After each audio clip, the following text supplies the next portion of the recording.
So, Marvel's tiniest hero finally makes it to the big screen, after years of delays and multiple rewrites. So what's my take on the final product? Well, my feelings towards it are, eh. If you give godlike powers to everyone, it's going to be chaos.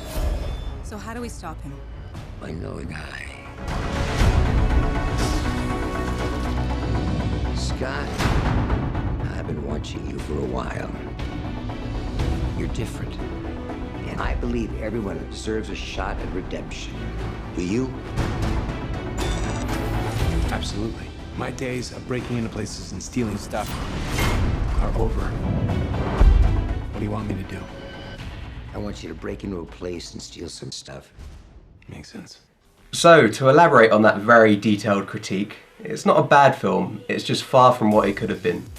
I've been a comic book reader / collector and nerd for the majority of my life. Never did I imagine an Ant-Man film would be made 10 or so years ago. When I learned Edgar Wright would be directing / co-writing with Attack of the Block fame Joe Cornish, Ant-Man jumped to my most anticipated Marvel film of all time. The quirkiness of Wright seemed like a perfect fit for the Marvel Cinematic Universe. And with his filmic creativity, the powers of Ant-Man would be visualised in the best possible way.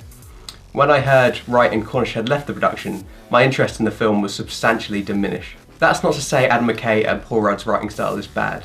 I enjoy many of the comedies the pair is involved in. The problem comes in the mishmash of ideas being very apparent on screen. The switching of Ant-Man as a lead character was a great choice in my opinion, as personally I never found Hank Pym as a likeable character. Scott Lang is my favourite hero to hold the Ant-Man moniker. I even own his first appearance. He's an underdog with a redemption story and a very human anchor in the form of his daughter. Having Michael Douglas play Hank Pym was a great casting decision, with the history of the characters he's played tending to have a dark side. This really aids in matching the comic book counterpart. Similarly, Paul Rudd is perfect in portraying the jovial, likeable schlub that is Scott Lang. The film is very much in the vein of a heist film, where a retired Hank Pym recruits a recently free ex-convict Scott Lang to break into his former company to make sure his creative magnum opus never sees the light of day. Lang takes on this job in the attempt of redemption with the ultimate goal to gain access to his daughter. If it was 10 or so years ago, I'd make a fathers for justice joke.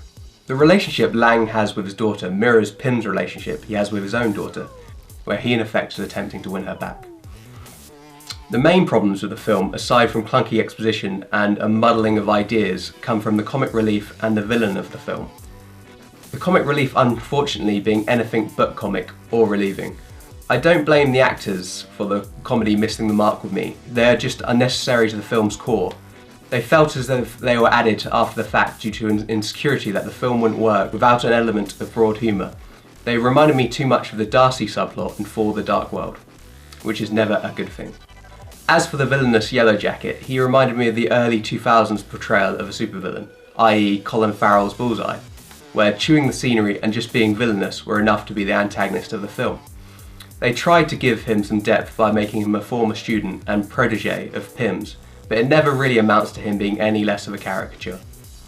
Aside from the great central cast, the value for your ticket stub comes from the action set pieces, which have fun with size perspective and Ant-Man's distinct powers.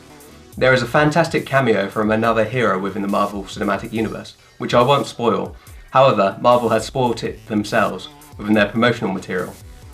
That scene is worth the admission alone. The after credit scenes are both fun and worth the wait through the credits, and help establish Scott Lang in the grand picture of Marvel's future plans. So, my final thoughts on Ant-Man. It's decent, definitely worth a watch. However, if you were hoping for another quirky out of left field film like Guardians of the Galaxy, you'll be disappointed. But if you just want a fun action heist film with a likeable lead, this is the film for you.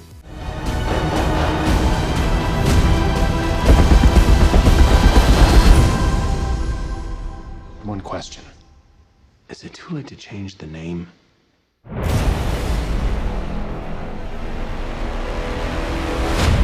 So, there's my thoughts on the latest Marvel film, Ant-Man. Let me know what you thought about the film in the comments below. And if you enjoyed this video, hit the like button and subscribe for future content.